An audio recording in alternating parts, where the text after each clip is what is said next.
अस्सलामुअलैकुम everyone, welcome to लॉविट्स। I hope you all are fine. आज हम डिस्कस करेंगे बेलर के राइट्स को।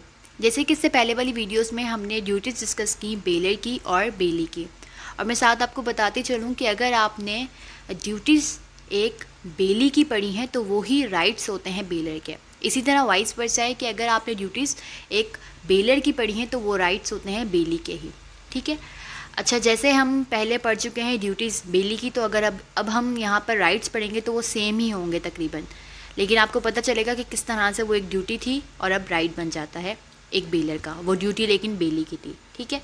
तो सबसे पहले सेक्शन 153 में राइट आया है बेलर का। सेक्शन 153 कहता है टर्मिनेशन के बारे में, ये कॉन्ट्रैक्ट को कब टर्मिनेट कर सकते हैं, ख़त्म कर सकता है।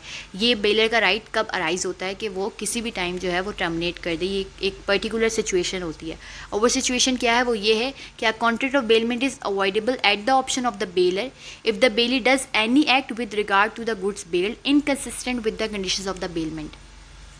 इसमें बात की गई है कि हमने जैसे पढ़ा है कि कोई भी कॉन्ट्रैक्ट हो तो वो मेन उसकी जो एक चीज़ है वो ये है कि वो पर्पज़ होता है, कोई ना कोई एक मकसद होता है कॉन्ट्रैक्ट को करने का। तो यहाँ ये कहा जा रहा है कि जिस तरह से बेलमेंट के कॉन्ट्रैक्ट में ये बात हुई थी, बेलर ने बेली को कहा था कि आपने इस पर्टिकुलर यूज़ के लिए इन गुड्स को बेल कर रहा हूँ तो आपने इसी यूज़ में इसे लेने हैं। ठीक है। या फिर आपने इस मखसूस वक्त के लिए लिए हैं तो आपने इसी टाइम में आपने मुझे वापस करना है। ठीक है। और कोई भी पर्टिकुलर पर्पज़ या पर्टिकुलर तरीका अगर पहले से ही एक टर्म्स और कंडीशंस मेंशन थी कॉन्ट्रैक्ट में बेलर और बेली के दरमियान तो ठीक है। लेकिन avoidable at the option of the baler कब बनेगा वो कॉन्ट्रैक्ट, तब जब बेली कोई इनकंसिस्टेंट वर्क करे उस कंडीशन से रिलेटेड। जैसे कि मिसाल के तौर पे बेलर ने बेली को कहा था कि मैं आपको जो ये हॉर्स दे रहा हूँ ये सिर्फ आपके यूज़ के लिए है और राइडिंग के लिए है, इसको आप किसी और काम में नहीं लगाना। ये कॉन्ट्रैक्ट हुआ था। लेकिन बेली क्या करता है, बेली बाद में उसे कैरिज पर लगा देता है। तो इट मीन्स यहाँ पर उसने इनकंसिस्टेंसी शो की। इनकंसिस्टेंट है वो उन कंडीशन से जो कि ऑलरेडी मेंशन थी उन दोनों के दरमियान। तो इस टाइम पर सेक्शन 153 कहता है कि अगर ऐसा कोई काम करे बेली, इनकंसिस्टेंट हो जो कंडीशन से, तो फिर कॉन्ट्रैक्ट क्या हो जाएगा, अवॉइडेबल हो जाएगा eight the option of the baler. मतलब उसकी मर्ज़ी है कि वो चाहे तो टर्मिनेट कर दे उसको। ठीक है। तो ये इसका पहला एक राइट है बेलर का। इसके बाद इसी के बाद 154 में बताया गया है कि डैमेजेस भी क्लेम कर सकता है। इसी के साथ ही है कि अगर उस इनकंसिस्टेंट जो उसने काम किया है, ये अनऑथराइज यूज़ किया है, जिस काम के लिए उसे वो गुड्स दिए गए थे बेली को, वो उसने उस काम के लिए नहीं बल्कि उसको इनकंसिस्टेंटली किसी और चीज़ के लिए कोई अनऑथराइज यूज़ किया है उन गुड्स का, तो तब अगर कोई नुकसान होता है तो वो बेलर का यहाँ राइट है कि वो डैमेजेस क्लेम कर सकता है। जैसे मिसाल के तौर पे आपको मैंने बताया कि एक बेलर ने बेली को हॉर्स दिया अपना और उसे कहा कि इसे आपने सिर्फ राइड करना है, लेकिन बेली क्या करता है, किसी तीसरे बंदे को दे देता है। और जब वो उस तीसरे बंदे को देता है ना तो वो एक्सीडेंट हो जाता है, जिसकी वजह से उसका हॉर्स जो है वो ज़ख्मी हो जाता है। तो यहाँ पर बेलर क्या कर सकता है, बेलर के पास यहाँ पर राइट अराइज होता है। सेक्शन 154 कहता है कि वो यहाँ पर डैमेजेस क्लेम कर सकता है। तो वो यहाँ पर डैमेजेस उस थर्ड पर्सन से क्लेम नहीं करेगा, वो यहाँ पर बेली से करेगा, क्योंकि कॉन्ट्रैक्ट बेली के दरमियान हुआ था कि बेलर और बेली को, बेलर ने सिर्फ बेली को यूज़ करने के लिए वो हॉर्स दिया था, लेकिन बेली ने क्या किया, अनऑथोराइज यूज़ किया। उसको पता था सिर्फ कॉन्ट्रैक्ट हम दोनों के दरमियान है, ये सिर्फ मुझे यूज़ करना है, लेकिन उसे थर्ड पर्सन को दिया। और उस थर्ड पर्सन ने भले बहुत ज़्यादा केयर के साथ भी उस चीज़ को वो यूज़ कर रहा था और कुछ ना कुछ नुकसान हो गया, तब भी बेलर के पास ही राइट है कि वो डैमेजेस क्लेम कर सकता है बेली से, उस थर्ड पर्सन से नहीं लेकिन बेली से, क्योंकि कॉन्ट्रैक्ट तो ऑलरेडी उन दोनों के दरमियान था, थर्ड पर्सन का तो इसमें मसला है ही नहीं आ रहा। ठीक है। तो ये सेक्शन 154 इसके साथ ही है, इस तरह बताता है। इसके बाद सेक्शन 155 किस तरह राइट बताता है बेलर का, वो ये कि right to claim proportionate share in mix goods. जैसे कि हमने पहले ही ड्यूटीज़ में पढ़ा है बेली की कि बेली की ड्यूटी है कि वो मिक्स ना करे गुड्स को, लेकिन सेक्शन 155 में बताया गया है कि अगर बेली बेलर का जो गुड्स अपनी गुड्स के साथ मिक्स कर लेता है और उसमें बेलर का कंसेंट शामिल होता है तो फिर क्या होगा। तो यहाँ बेलर का राइट इस तरह अराइज होता है कि अगर बेलर ने अपना कंसेंट दिया था, ऐसे फॉर एग्जांपल हमने पहले भी हमने फ्लोर की एग्जांपल ली थी कि बेलर ने बेली को अपना फ्लोर दिया, आटा दिया और उसे कहा कि आप मेरा कंसेंट शामिल है, आप चाहो तो अपने जो फ्लोर है आपका उसके बाद मिक्स कर लो। ठीक है। तो अगर मैंने दिया, मैं बेलर हूँ, 1 kg फ्लोर और बेली के पास भी 1 kg, तो उसने उन दोनों को मिक्स कर लिया, मेरा कंसेंट शामिल है। तो यहाँ पर सेक्शन 155 कहता है कि अगर कंसेंट शामिल था बेलर का, ठीक है, तो फिर राइट है कि वो जो शेयर आता है, रिस्पेक्टिव शेयर आता है, उसको जो भी प्रोड्यूस होगा, मतलब कि अगर 1 kg मैंने दिया और 2 kg उसका था बेली का, तो कितना टोटल हो गया 3 kg। उसके बाद जो प्रोड्यूस हुआ है वो मिक्सचर बनने के बाद, तो जो मेरा जितना मेरा पर्टिकुलर शेयर था जिस हिसाब से मैंने दिया था, वो मेरा राइट है कि मैं क्लेम कर सकती हूँ कि मुझे वो शेयर दिया जाए। ठीक है, तो ये सेक्शन 155 कहता है कि अगर बेलर के कंसेंट के साथ मिक्स किया था तो बेलर जो है वो उस पर राइट है कि वो उसे शेयर मांग सकता है अपना। ठीक है, ये हम पहले से ही बहुत डिटेल में ड्यूटीज़ ऑफ बेली में डिस्कस कर चुके हैं कि उसकी ये ड्यूटी है कि वो उसे दे। यहाँ पर देखें बात कैसी मिल रही है। ड्यूटी में हमने पढ़ा कि बेली की ड्यूटी है कि अगर कंसेंट के साथ बेलर के उसने कुछ मिक्सचर किया भी है तो उसे उसकी ड्यूटी है कि वो बेलर को दे, और यहाँ पर बेलर का राइट आ रहा है कि वो उससे ले। जस्ट इस तरह की बातें हैं। इसके बाद आगे जो इसी के आगे सेक्शन में सेक्शन 156 157 हमने बहुत डिटेल में पढ़ा कि कब अगर कंसेंट शामिल ना हो, और अगर शामिल ना हो और सेपरेट भी नहीं हो सकते गुड्स, तो तब क्या होगा। तो उसमें भी यहाँ पे राइट्स को हम किस तरह कर सकते हैं कि डैमेजेस क्लेम कर सकता है। ये हमने बहुत डिटेल में राइट्स ऑफ बेली में पढ़ा है कि अगर आपने वो वीडियो नहीं देखी तो मैं डिस्क्रिप्शन बॉक्स में डाल दूँगी, आप वो देख सकते हैं, जिसमें हमने पढ़ा था।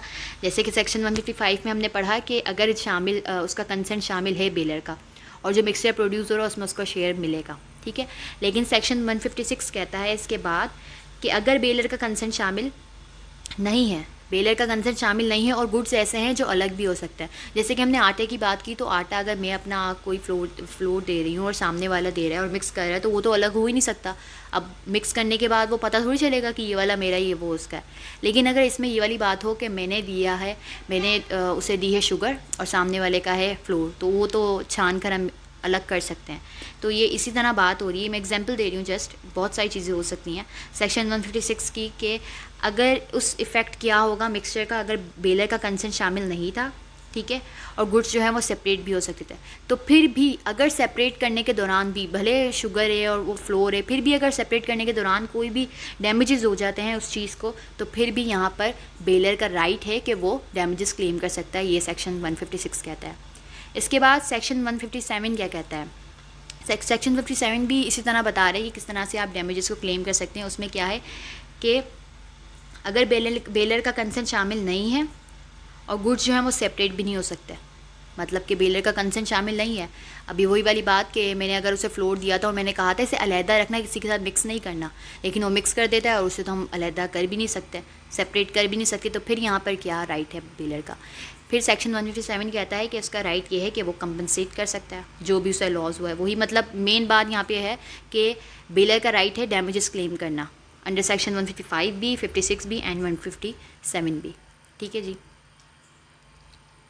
इसके बाद सेक्शन 163 में बताया गया, जो हमने ऑलरेडी इसको भी डिस्कस कर लिया था ड्यूटीज़ ऑफ बेली में, कि उसकी ड्यूटी है कि अगर बेलर से उसने कोई भी गुड्स लिए हैं और उसमें जो इंक्रीज़ हो रहा है अगर किसी भी तरह का, तो वो उसे लाजिम है कि वो लौटाए। जिसकी हमने एग्जांपल पढ़ी थी, जो कॉन्ट्रैक्ट की में भी कमेंट्री में बहुत अच्छी एग्जांपल लिखी हुई है, कि अगर बेलर बेली को एक गाय देता है और बेली को जब वो गाय दे देता है जिस भी पर्टिकुलर टाइम पीरियड के लिए या पर्पस के लिए, तो उसमें गाय का अगर कोई भी बच्चा होता है, उसमें काफ शो था, तो उस पर लाजिम है कि जब वो उसको गाय लौटाएगा उस पर्टिकुलर टाइम पीरियड के बाद, तो उस बच्चे को भी लौटाएगा लाजिम।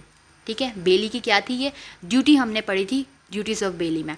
अब यहाँ पर बात हो रही है सेक्शन 163 में राइट्स हम पढ़ें, तो इसमें क्या है कि right to demand return of goods along with equation. अब यहाँ पे बात है कि बेलर का ये राइट है कि वो उसे डिमांड कर सकता है कि अब आपका पर्टिकुलर टाइम पीरियड जिसके लिए आपने मुझसे गुड्स लिए थे वो पूरे हो गए, अब मुझे वापस दो। और साथ अगर कोई प्रॉफिट हुआ है, उसके साथ कोई इंक्रीज़ हुआ है, मतलब उसने अगर कोई पर्टिकुलर टाइम पीरियड के लिए उसे वो गाय दी थी या हॉर्स दिया था, कोई भी चीज़ हो सकती है, ठीक है, वो हॉर्स या गाय तो वापस लेगा जब कॉन्ट्रैक्ट पूरा हो जाएगा। उसके साथ साथ अगर कोई इंक्रीज़ हुआ, मतलब हमने पढ़ा कि उसके जो कोई भी बच्चा हुआ कोई, या फिर गाय जो है वो दूध है उसका, तो ये सारी चीज़ें भी वो क्या करेगा, रिटर्न डिमांड कर सकता है उसकी। ये बेलर का क्या है राइट है, ये भी सेक्शन 163 बताता है। इसके बाद सेक्शन 180 और 181 में बताया गया है कि किस तरह से सू कर सकते हैं बेलर एंड बेली बोथ। ये आगे के सेक्शंस में है, ये भी राइट है बेलर का, इधर हम पर्टिकुलरली पढ़ेंगे क्योंकि बेली के हम अलहदा से पढ़ेंगे। सेक्शन 180 एंड 181 सिंपली यही कहता है कि बेलर और बेली दोनों का ये राइट है कि वो against the third person suit file कर सकते हैं। वो किस तरह से कि अगर बेलर ने कुछ गुड्स थर्ड पर्सन के को दिए थे कि बेली को वो दे दें, ठीक है।